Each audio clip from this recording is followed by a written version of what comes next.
I'm Eric. And I'm Steve. Black Friday buy box promotion. From the Vault Spoilers. Let's talk about it.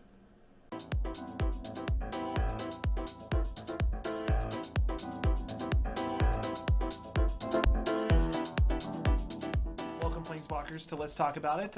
Really quick, we're going to talk about something we always put at the end of our videos, and that is us kind of reaching out to you guys. We feel like, Feedback is important. Yes. We would like to know what you guys want to see and want to hear about, because I mean, we're pretty good at making topics, but I don't know, maybe you guys aren't interested in the same things that we're interested in. Yeah, and if you're interested in something that we haven't talked about, let us know and we'll give you our take on it. So but to break into it, let's talk about it.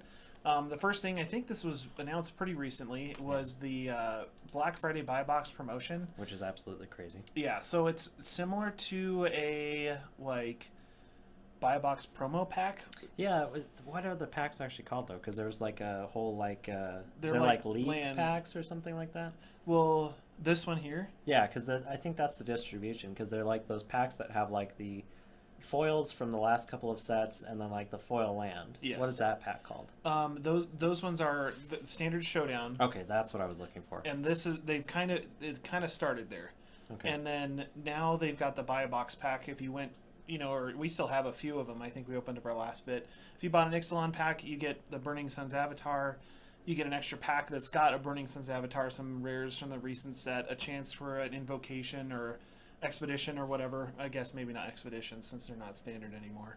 Yeah. But the idea here is you get all that stuff again. I don't think you get the Burning Suns avatar, but you get a chance for the foil flip cards essentially. Which, I mean, those are way better. Yeah. Because a lot of people have been commenting on these, how rare they're actually going to be. I mean, as you talked about, distribution for this store is 15. I think we're getting 15 of them, yeah. So, I mean, that's not very many. And the chances of actually getting the one that you want, I know a lot of people are going to be looking for, like, the Lamont card and stuff like that. Kanta, like, that one we've been constantly asked about, you know.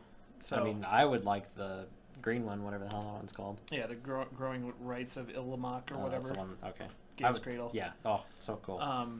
Yeah, so... And it really is a cool idea, especially, we don't have an image of it, but our very clear image of it, how it flips over and then it's the map side of it, like the promotional, or the map for the GP, I think it is. Yeah, they should have different arts for all of them. Yeah, which is awesome. I really like photography, yes. So this speaks to me. I doubt that I'll get any of these, which kind of sucks, but yeah, we'll see. Maybe somebody will come around and they'll not want it and trade it in, and I'll buy it. Yeah, so get it, 6 months or a year from now or something. Yeah. The one thing I've seen a lot of online is some people aren't necessarily happy with this. I think back to the Kaladesh buy box promo that they came out with a year ago. What was that? It was just, if you bought a box, you got a 2-card pack. So here they've improved. Yeah. You get a guaranteed foil of like the new set, a chance at one of these, some extra rares. It's not There's just like 4 foils in this thing. Yeah. So like compared to a foil and a rare or whatever, like they've improved upon that. But even then, we got like a good amount, a huge stack of them, and it didn't really help sell Kaladesh. And a lot of people are saying, with these buy box promos, like the same sort of thing might happen. It's very transparent. It's to kind of drive sales. I mean, it is a whole box. That's right. What might catch people off a little bit, just because it's just like, especially since the set has been out for a while. Like, not a whole lot of people are looking to go buy a box. Yeah. I don't know. It kind of makes sense with the whole Black Friday angle, because somebody's parents might be coming in and be like, "Oh, he plays this game. I'll just go balls to the walls and get him a box." And right. Or Jimmy said, "I want this exactly. Oh, great, I get this." Like, people were saying a lot of the gift shoppers wouldn't even know that these exist. That's true. And then the store owners would just say, "Oh, hey, by the way, you're one of 15 people." Like, how would you handle like who gets it? First come, first serve, generally. Okay. Because there's not like a list, there's not like a reserve or anything like that, or at least unless we knew that, like, obviously we couldn't sell these before Black Friday. Yeah. But if somebody came in and there was like demand out the door, we'd probably start a list and say, okay, on Black Friday, you've contacted us, you're going to get one of these 15 packs, and we might sell more boxes. But the other comment is, okay, if my store has 15 of these and I'm the 16th person, I'm not going to buy a pack or a box anymore. Yeah, you're just out of luck at that point. So I think online it was kind of mixed. I think they should if anything, they should give the store more. Yeah. I think that would solve pretty much all the problems. Mm-hmm. Like if they, I don't know, like 50 is a lot. That's a lot of boxes. So I mean, if you get through 50 boxes, good on you, really. Yeah. But I think that would solve a lot of the problems because afterwards, I mean, well, could you? You couldn't sell it because it's promotional. Yeah, you can't sell them. But like, and here's a good example. I think for the Ixalan buy a box promotion pack, we got 60 of them, and I think we just opened our last box of 15. There's certain rules like you can't give more than one out per person, even if they return to buy extra boxes, or if they buy a case or whatever, you can only give them one. So like, so there's a lot more rules associated with this than I thought there was. Even. Right, and I mean, like it's pretty typical, but even so, like 15 seems like a good number. I don't know if we'll sell a ton, even if we do a small business Saturday, and obviously we're going to keep them until we sell packs or boxes to hand them out. Like that's how we work with all of our buy a box promos. Yeah. So I don't know. It'll be interesting to see. I'm glad that they did it. Yeah. I don't know if it's like as transparent as people are saying. It's pretty clear. I think people like deals. They look to Wizards and say, "Hey, give us a cool deal." And this year from the vault and the other one, Explorers of Ixalan? Yeah, come out on Black Friday. Yeah. So this is like an extra thing in there. So I don't know. Let us know what you think. It's interesting. Yeah, interesting is kind of the good word for it. Let me turn this guy off there. So and next up, we've got the From the Vault Transform spoilers. This card, I shouldn't say this card. This artwork is absolutely insane. Yeah. I know that some people are kind of like, oh, I like original Huntmaster, but I don't know. It's a toss-up for me at this point. I really like both of them. They're both kind of similar, too. I'm not a big fan of the other side. I don't really... It seems a little bit too, like, not that era's werewolves, because that era's werewolves felt very, like, I don't know, like, traditional almost. Yeah. Whereas this era's werewolves seem a little bit more, like, lengthy, if that makes any sense. Like, this feels like Shadows over Innistrad werewolf to me. Okay. Which is fine, whatever. I don't really mind too much. The other side of the Huntmaster, though, I enjoy better. Yes. So it's like I want this front on that card and then, flip-flopped. Right. Artwork is artwork. It's very subjective. There's a bunch of people that will like either or, but that's my take on it. And I think this was the most, like, chanted for Transform card. Yeah. Jace was probably. Yeah, I guess Jace. This might be second. Yeah, I didn't play Standard, but of course ran the shop during that, and I guess I did for... during Innistrad? Yeah, and then I was thinking about the other set. Origins. Yeah. But I know that was such a sour spot for most people because he was $100. Like, but of course it's a really good card. Yeah, I don't even know what a foil was at that point. I know it was probably ridiculous. So, so I think a foil Jace still is like $100. So yeah, I believe it. Maybe like $30. I don't know.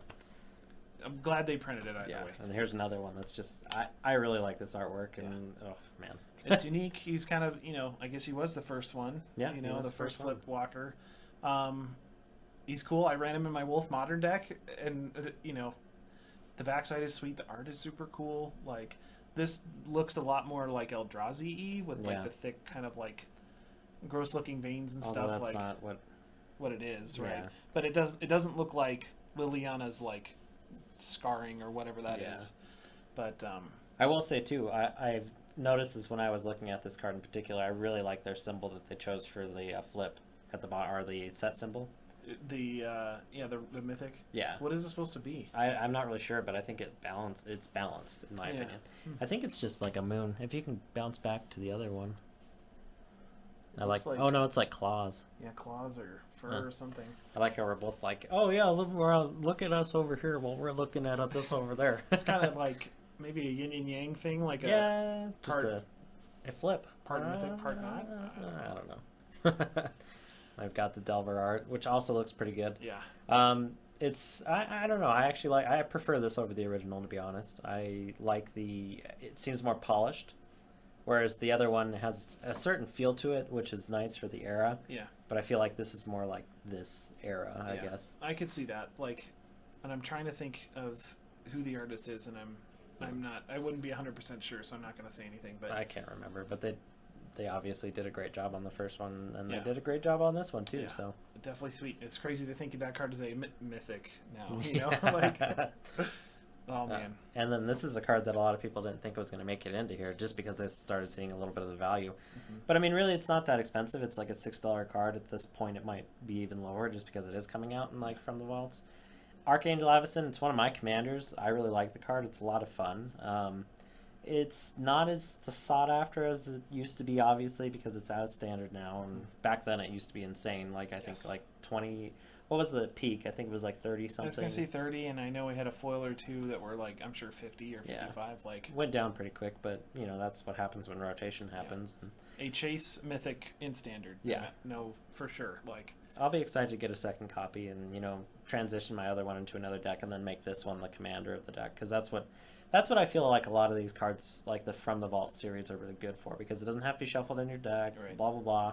Because there's always that concern of like the warping. Right. I find that if you double sleeve, it usually doesn't matter, or if you just like flatten it out with a couple books. But there definitely is that argument to be made. Like if it's just sitting in the sleeve, sometimes you can kind of tell on the deck just because of the way it like bows a little slightly. bit. So, yeah. But a lot of people have been bringing up the point that both sides of these cards are foil now, so that might actually mitigate that. Yeah, that might. I never thought of that. Because the whole problem was because one side was the cardboard and the foil. Yeah. Because it's like the paint expansion on wood or paper. It'll exactly curl that one way. That's a boy.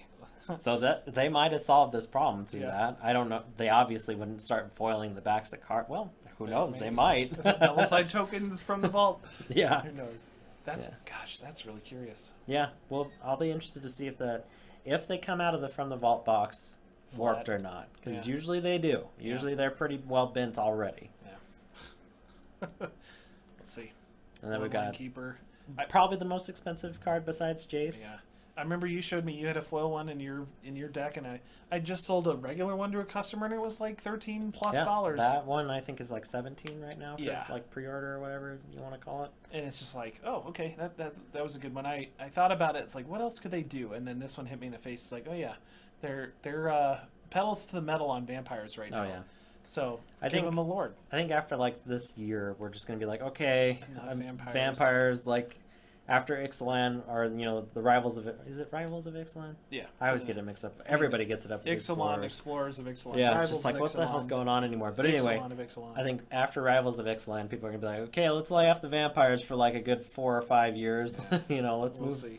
I mean, they in my opinion have sealed the tribe in Commander as being good. Yes. Like at this point, like with Edgar, he has just turned the face on everything as far as Vampire Tribal goes.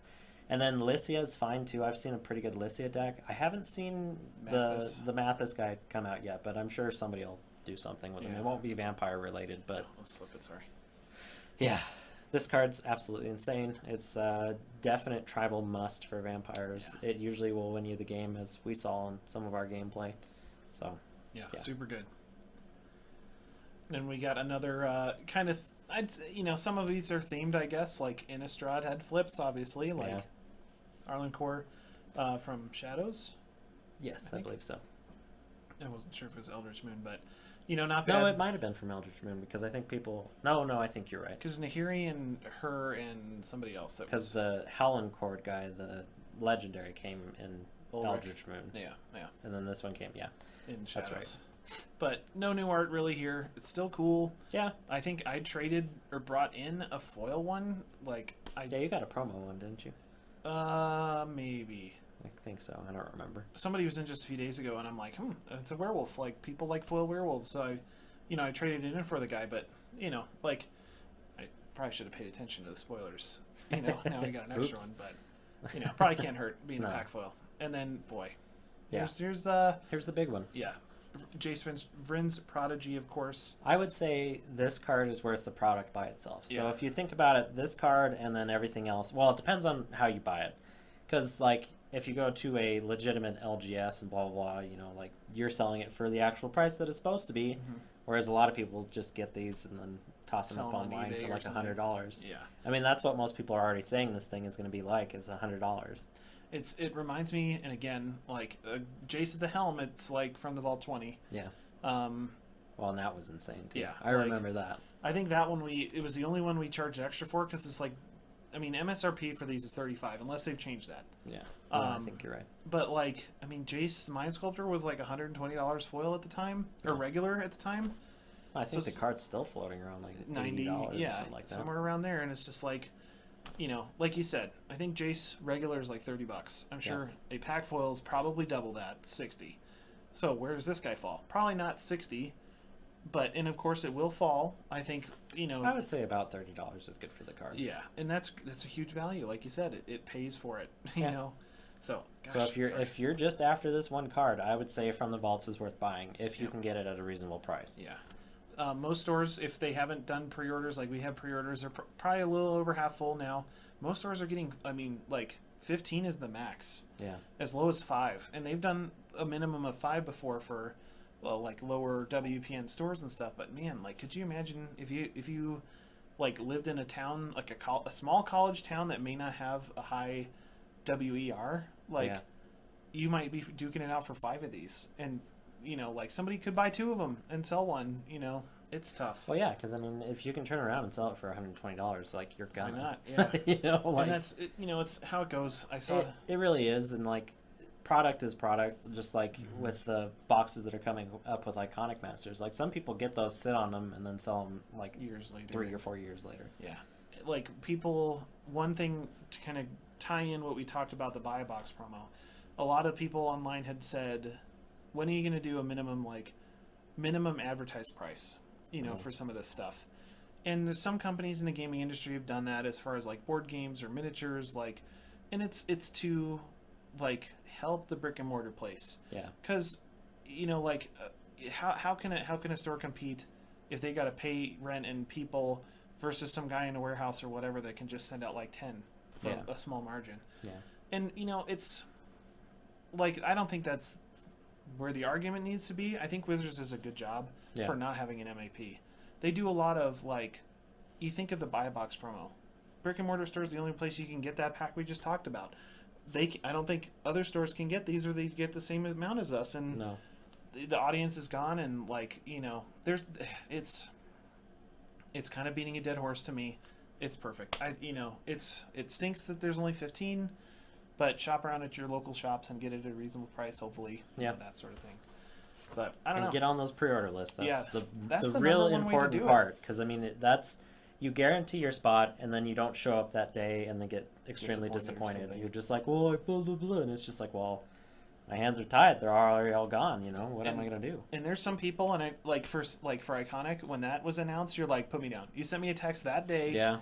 You're the top of the list. It's not just because you're my friend. It's because you're the person who's you contact us and we put it in our computer. It's that easy. Yeah, we start the spreadsheet with Steve's name at the top, because that's the signal of, okay, there's a new product coming out. That's how simple it is for most. It should be, I'd say. Yeah. Well, and I'd say the regulars are the ones that they do that for sure. Yeah. So. And then next, of course, we got Nissa Vastwood here. I know you were kind of. That's my favorite. Yeah. I already have I think this becoming a new card. I actually thought about this the other day. I will still have all the versions of it because I pre-ordered it from the vaults. Nice, yeah. Because I love this card. It's probably really good. It is my favorite Flipwalker, even though I know Jace is probably a little bit better or whatever. But this card to me is it's one of the best. Just super fair, super green feeling. Super green. It's probably one of 2 mono green legendary creature commanders that I want to use. So there you go. It's a good pick. Not that they would not include one of them from their origin cycle, but they were really smart to keep them all together. Yeah, a lot of people thought when the first thing was spoiled that Liliana was going to be the only one, and for a second I was like, how would that even work? They would anger so many people. Yeah. And I mean, normally, I'm thinking of from the Vault 20 was special with 20 cards. Yeah, but usually it's 15. I don't know exactly how many are here, but. Because when we have 20, 15. Yeah.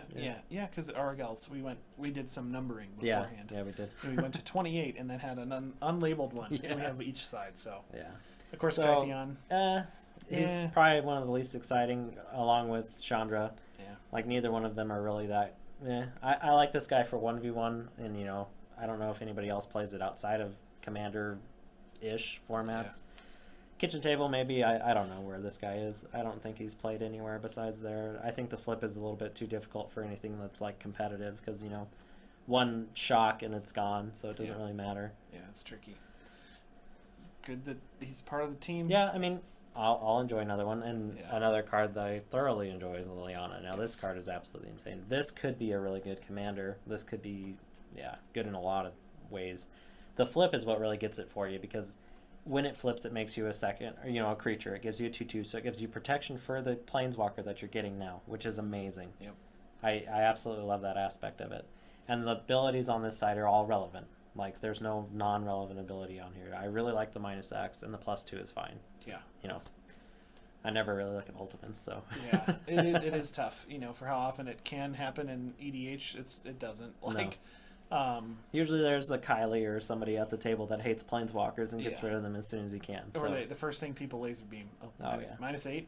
Oh, God, get her. 2 1/3 turns. He's got 5 turns until I can get there, but get her now. Yeah.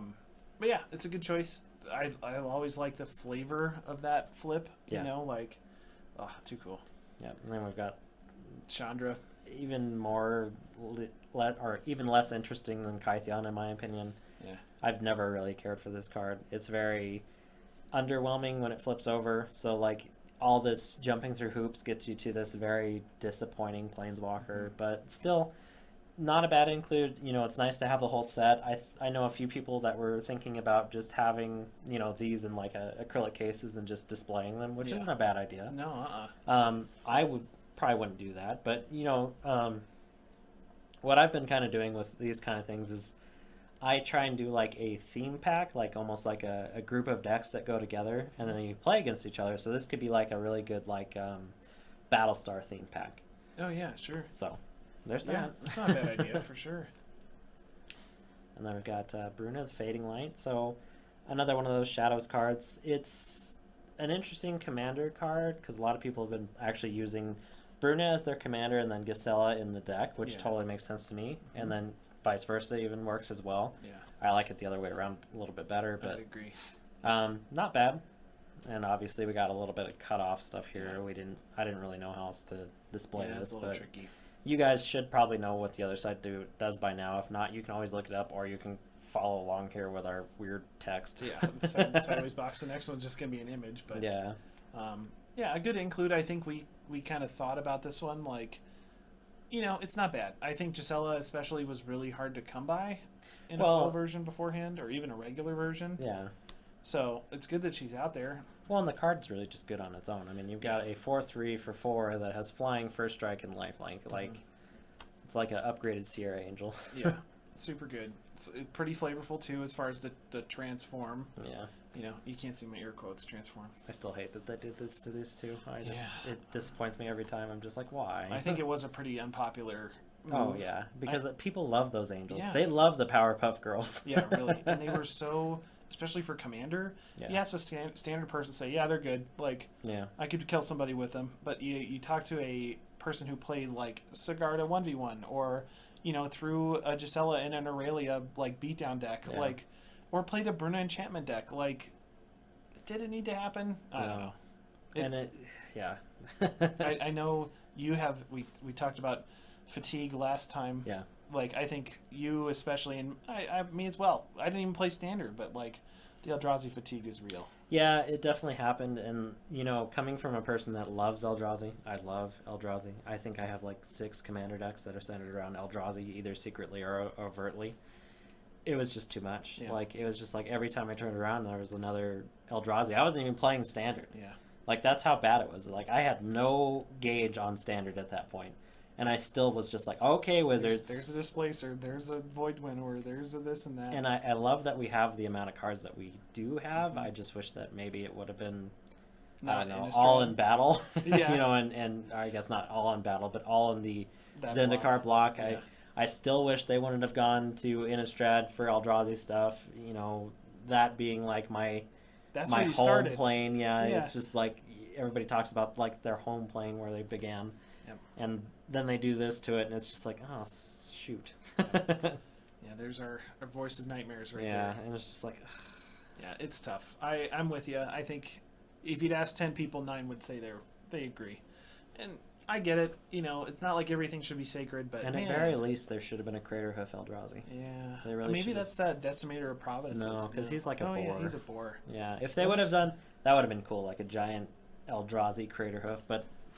Yeah, whatever. Like he needs to be Eldrazi. I'm pretty sure that's what they thought about the entire thing. That'll be cool, like an Eldrazi angel. Yeah. And here we are complaining about it. Yeah. Sorry, Wizards. It's okay. You guys do pretty good all the time. Yeah, they do for the most part. So. Another one from your home plane, the Binding Blade, Elbrus, the Binding Blade. Cool include. There aren't very many like non-creature besides like the new land ones.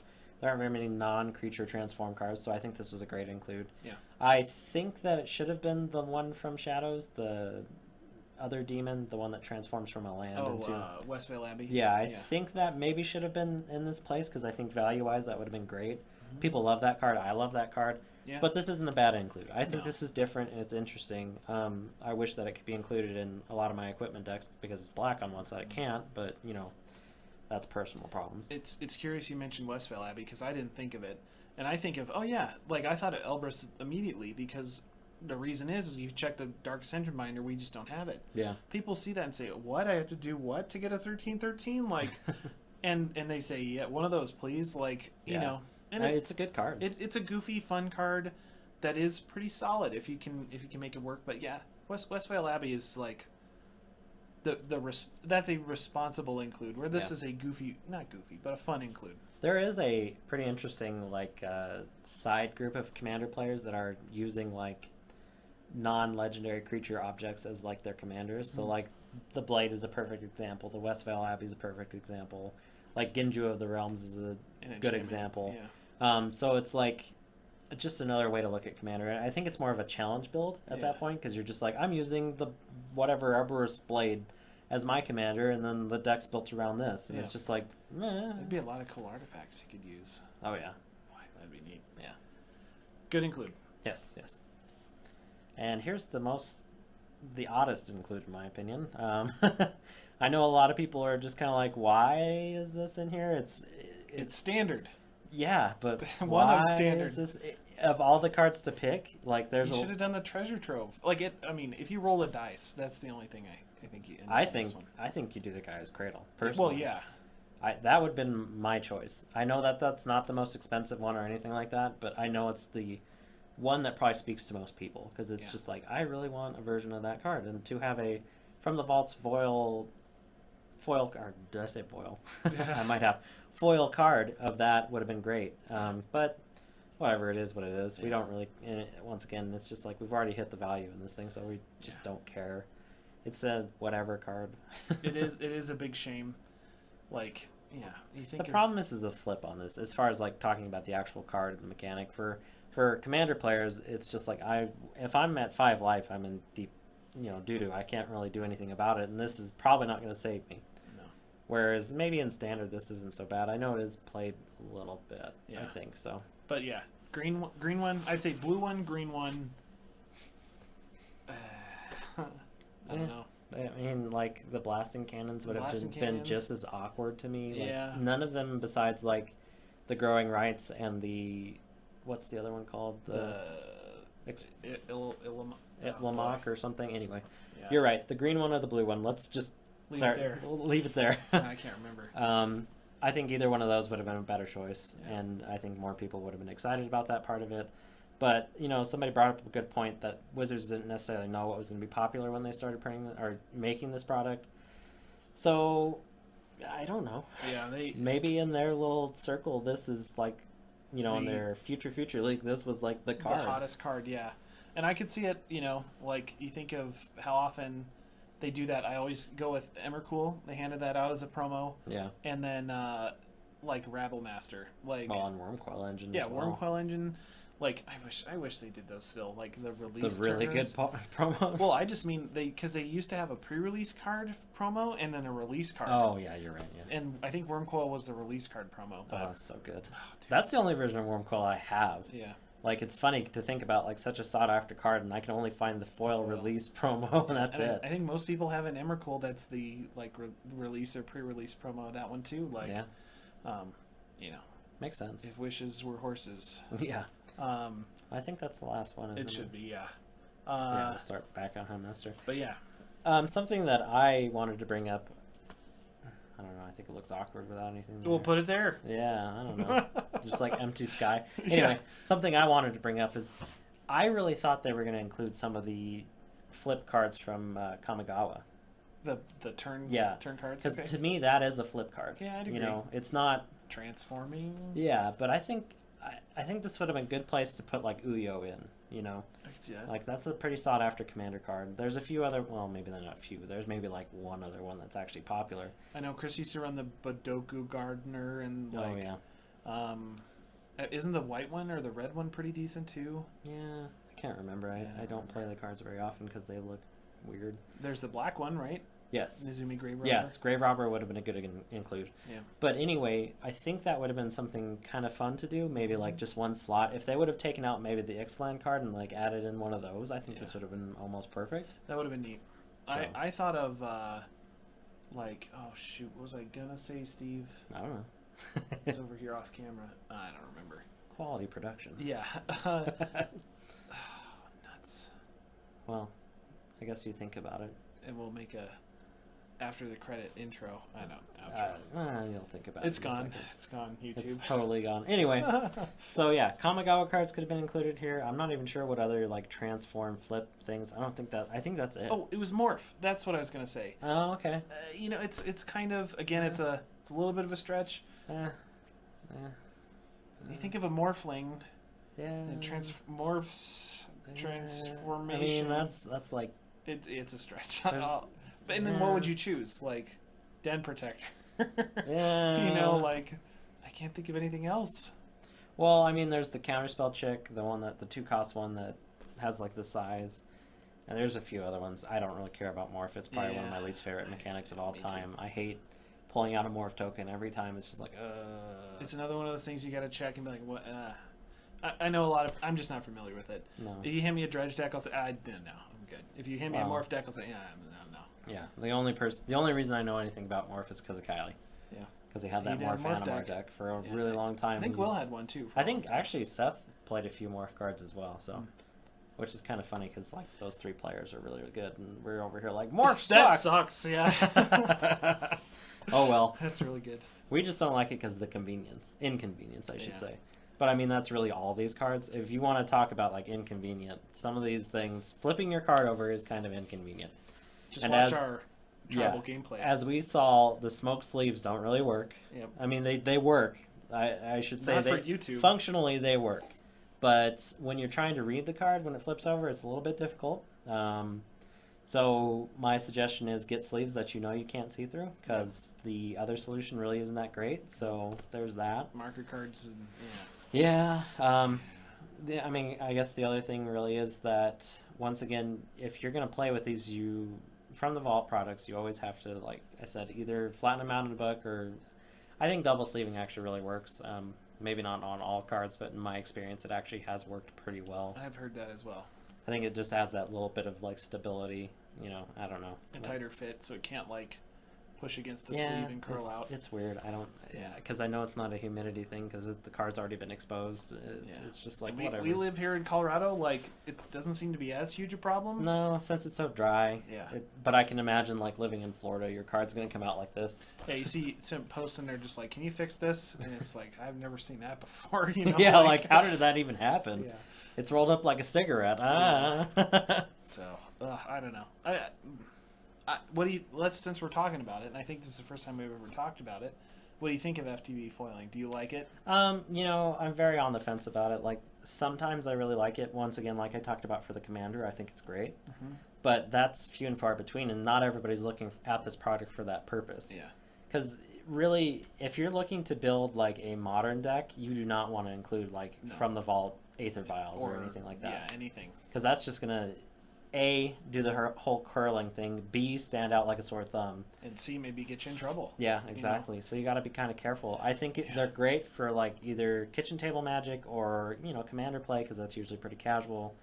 But tournament level, I would not play with from the Vault cards. Yeah, and that's a shame. Like, I'm kind of on the fence too. I think certain cards look great. I think the art choice is like can play a big part into this. Yeah. Like. But I think of the cards that I really enjoy that I've got a Strip Mine in my Ben deck. I've got a Soul Ring in my Shroom deck. Like, That's the one I wish I had, is the Soul Ring. Yeah, like I think it's just artifacts for me. Like, yeah, you know, I mean, they look sharp. Yeah, they do look sharp. I think of like, oh gosh, the band guy, the beat stick guy. Oh, Rafik. Yeah, there we go. I think of Rafik. And that one's pretty good. I think it's the gold card that makes that card look nice. But there are some cards that are just like, and I think it's too much shine. Yeah. Like, there are some really nice ones where they've gone back and like just barely added in like little pieces of armor and stuff like that, and you don't get that in this product because it's a totally different process. Yeah. Where, you know, like, I don't know, maybe Huntsmaster in the original might have like the glowing eyes. This one will be like a foil. Yeah, it'll just be shiny and rainbow, you know.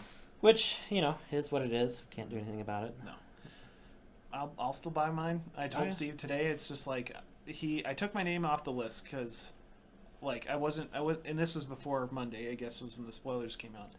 And you know, Steve sent me a text Monday morning. He said, "Hey, they've been spoiled. Check them out." And I went and looked. And I'm like, "Oh, okay. There's some cool stuff in here." And I think the Huntmaster definitely made me want to do it, but then the Garrick pushed me over the edge, and it's like, okay, let's just order this. Yep.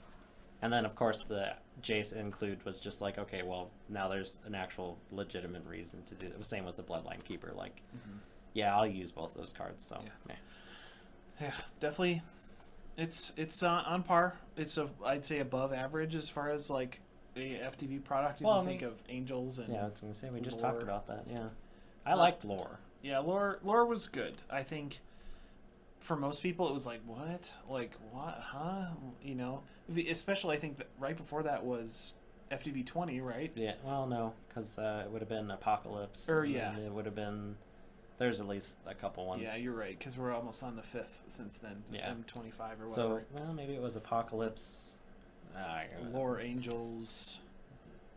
Something else. But, anyway. You know, I think some people were just a little caught off guard. This one's a little bit more accessible. Like you said, it's not all Angels, and it's not all obscure lore cards, and it's not all destroy your friend's land cards. And well, I mean, like the only other formats that some of these cards are played in, like Huntmaster sees play in Modern every once in a while with like the Jund decks, and then like of course Jace sees play in several places. Well, not several places, but a few places now, especially in like Frontier. That's where he's really big. Which I don't even know if that's really doing anything anymore. I know it's never done anything here, but yeah, we try. You know, some people called for it, but you know, probably 6 months ago it was a buzz. Not as much anymore. Yeah, just starting other formats is hard. Yeah. And then especially if like people aren't ready to jump on the bus with you, and it's just like, okay, here we go. Yep. Well, there's 2 people here. Yeah. So I don't know. Yeah. What do you think, Steve? I think we've talked about it. I think so too. So, yeah, comes out. What did we say? 18th? 17th? No, 17 should be Iconic. Oh, that's right. So week after that. So the 24th. That doesn't seem right. It's a day. It's a Friday. It's Black Friday, in fact. Yeah, there we go. You can't miss it. It's right after Thanksgiving. Turkey Day plus 1 day. People are like, you guys half awake this episode? No. But yeah, thanks for joining us. Pick up FTV, buy a box set of Ixalan that same day if you want, or get Rivals of Ixalan, or Explorers of Ixalan. Yeah, that's what I'm going to be looking for. That'll be cool. Yeah, it's going to be awesome. So maybe we'll break that down next time. Yeah. Talk about it a little bit. I guess we already have, haven't we? A little bit. Now we're just rambling. Yeah, okay. We're going to see you guys later. Yeah, thanks for joining us. Peace.